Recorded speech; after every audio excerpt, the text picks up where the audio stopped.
पाकिस्तान में कथित तौर पर गिरफ्तार किए गए भारतीय उच्चायोग के दोनों अधिकारियों को रिहा कर दिया गया है। ये दोनों सोमवार सुबह से लापता थे और इनके बारे में ऐसी खबरें थी कि इस्लामाबाद पुलिस ने इन्हें हिट एंड रन के एक मामले में गिरफ्तार किया है।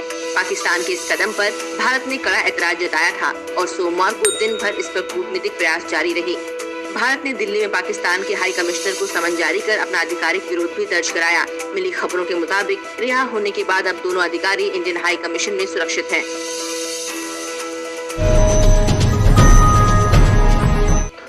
सोमवार को रिलायंस इंडस्ट्रीज ने शेयर बाजार में रिकॉर्ड तोड़ लिस्टिंग की। कंपनी के राइट्स शेयर्स बेस प्राइस 646 रुपए की तुलना में 690 रुपए पर लिस्ट हुए। इतना ही नहीं, सोमवार को कंपनी के शेयर लाइफ टाइम के हाई लेवल 1615 पर बंद हुए। इसके साथ ही रिलायंस इंडस्ट्रीज देश में पहली बार 10.92 लाख करोड़ रुपए का मार्केट कैप का आंकड़ा छूने वाली लिस्टेड कंपनी बन गई है। गौरतलब है कि शेयर बाजार में लिस्टेड कंपनियों को जब पैसों की जरूरत होती है तो कंपनियां राइट्स इशू का विकल्प चुनती हैं।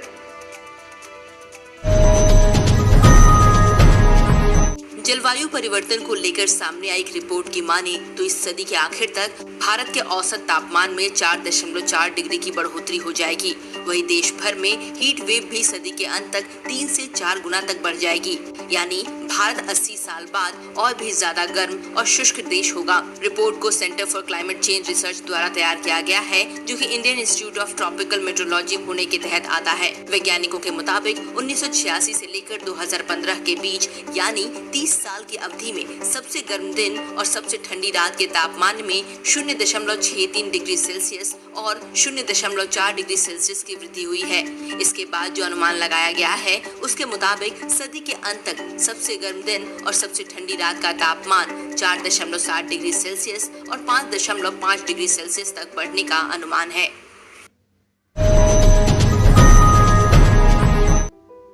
काफी कम वक्त में अपने दमदार अभिनय और प्यारी मुस्कान से हर किसी का दिल जीतने वाले अभिनेता सुशांत सिंह राजपूत अब पंचतत्व में विलीन हो गए हैं। सुशांत का मुंबई के विले पार्ले शमशान घाट पर अंतिम संस्कार किया गया। इस दौरान सुशांत के पिता के सिंह, बहनें, बहनोई और चचेरे भाई विधायक नीरज सिंह बबलू शामिल रहे। परिजन के अलावा फिल्म इंडस्ट्री से कृति सैनन, श्रद्धा कपूर, विवेक ओबेरॉय, रिया चक्रवर्ती, रणदीप हुड्डा, राजकुमार राव, सुनील शेट्टी, वरुण शर्मा और अर्जुन बिजलानी समेत कई टीवी कलाकार भी अंतिम संस्कार में मौजूद थे। सुशांत ने रविवार को मुंबई के अपने घर में खुदकुशी की थी। महज 34 साल की उम्र में उनकी मौत ने हर किसी को शौक में डाल दिया।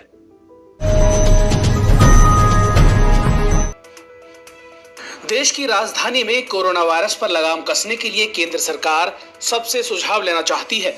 इसको लेकर सोमवार को सर्वदलीय बैठक हुई। इस बैठक में सत्ताधारी आम आदमी पार्टी, बीजेपी, कांग्रेस और बीएसपी के प्रदेश स्तरीय नेता मौजूद रहे। खबर है कि गृह मंत्री द्वारा की जाने वाली बैठक में कांग्रेस ने मांग की है कि कोविड-19 की जांच सभी को मुहैया कराई जाए, क्योंकि यह सभी का अधिकार है। कांग्रेस ने यह भी मांग की है कि हर उस परिवार को 10,000 रुपए का भुगतान किया जाए जिसका सदस्य संक्रमित है या कंटेनमेंट जोन में रहता है।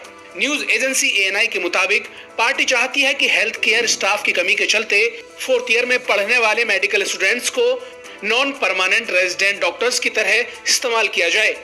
हेल्थ स्टाफ के लिए बैचलर ऑफ फार्मेसी या नर्सिंग के 4थे साल के छात्र काम आ सकते हैं। ओडिशा में एक हैरान करने वाला मामला सामने आया है। वीडियो में एक महिला अपनी 100 साल की मां को खाट पर इसलिए घसीटते हुए बैंक ले जा रही है ताकि उसे 500 रुपए पेंशन मिल सके। दरअसल ये घटना ओडिशा के नौपाड़ा जिले के खरिया ब्लॉक के बरगन गांव में 11 जून को हुई। महिला ने दावा किया कि वह अपनी 100 साल की मां को इसलिए इस तरह से ले गई क्योंकि बैंक मैनेजर ने खाता धारक के प्रत्यक्ष सत्यापन की बात कही थी। हालांकि जिला कलेक्टर ने महिला के दावे का खंडन किया है। उन्होंने कहा कि इससे पहले कि मैनेजर सत्यापन के लिए महिला के घर पहुंचता, वे अपनी मां को बैंक ले आई। 70 साल की गुंजा देई खुद बुजुर्ग महिला हैं। उनके पास दूसरा कोई और विकल्प नहीं था, जिसकी वजह से वो अपनी बुजुर्ग मां को चारपाई पर लेकर ही बैंक तक निकल पड़ी। दूध की सबसे बड़ी सप्लायर मदर डेयरी ने फूड डिलीवरी कंपनी जोमेटो के साथ करार किया है। अब जोमेटो के जरिए लोग मदर डेयरी से फल और सब्जियां ऑर्डर कर सकेंगे। मदर डेयरी ने एक विज्ञप्ति में बताया है कि पहले फेज में सफल ने दिल्ली एनसीआर के चुनिंदा स्थानों में 11 बूथों से डिलीवरी शुरू की है। यहाँ सफल के बूथ स्टॉक की उपलब्धता सुनिश्चित करेंगे, जबकि जोमेटो उपभोक्ताओं के दरवाजे तक फलों और सब्जियों को पहुंचाएगी। लोग जोमेटो ऐप के जरिए फल और सब्जियों का ऑर्डर देकर होम डिलीवरी पा सकते हैं। मेक्सिको में 16 साल के फुटबॉलर की हुई हत्या पर उसके साथी खिलाड़ियों की दी श्रद्धांजलि सोशल मीडिया पर वायरल हो रही है।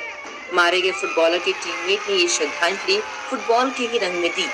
उन्होंने पहले गोल पोस्ट में गोल दागा और पास पड़े उसके ताबूत से लिपटकर उस गोल का जश्न मनाया। श्रद्धांजलि की इतनी इमोशनल पिक्चर शायद ही पहले कभी देखने को मिली हो।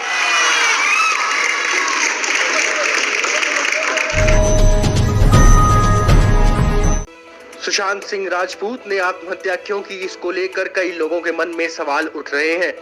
कुछ लोगों का आरोप भी है, जिसके मद्देनजर अब महाराष्ट्र के गृह मंत्री अनिल देशमुख ने कहा है कि पुलिस इस मामले में बॉलीवुड में आपसी दुश्मनी के एंगल से भी जांच करेगी। दरअसल कुछ लोगों की माने तो सुशांत को उनका कोई गॉडफादर ना होने के कारण इंडस्ट्री में अलग थलग कर दिया गया था और इसी के चलते वो तनाव में थे।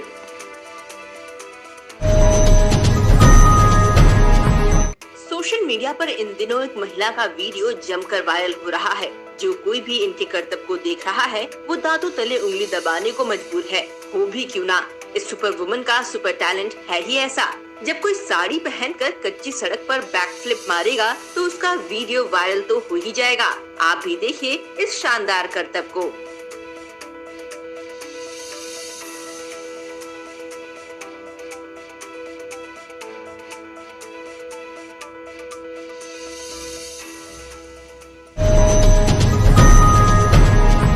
सुप्रीम कोर्ट ने सोमवार को 31 मार्च के बाद भी BS4 वाहन की बिक्री पर फाडा यानी federation of automobile dealers association को फटकार लगाई है। गौरतलब है कि टॉप कोर्ट ने लॉकडाउन के बाद सिर्फ 10 दिन तक 1.5 लाख BS4 वाहनों को बेचने की इजाजत दी थी। खबर है कि अदालत द्वारा मिली छूट के बाद 2,55,000 वाहन बेचे गए हैं। इस बाबत सुप्रीम कोर्ट ने 19 जून तक फाडा से छूट के दौरान हुई बिक्री और रजिस्ट्रेशन का ब्यौरा भी जमा करने का आदेश दिया है।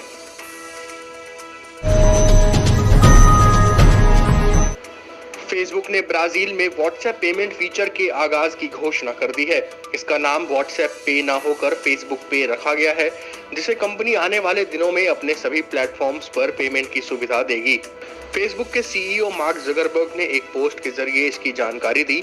उन्होंने कहा कि हम पैसे भेजने को फोटोज शेयर करने जितना आसान बना रहे हैं। बहरहाल भारत में इसको लेकर बातचीत का दौर जारी है। फिलहाल भारत सरकार की ओर से क्लियरेंस न मिलने की वजह से इस फीचर के आने में देरी हो रही है।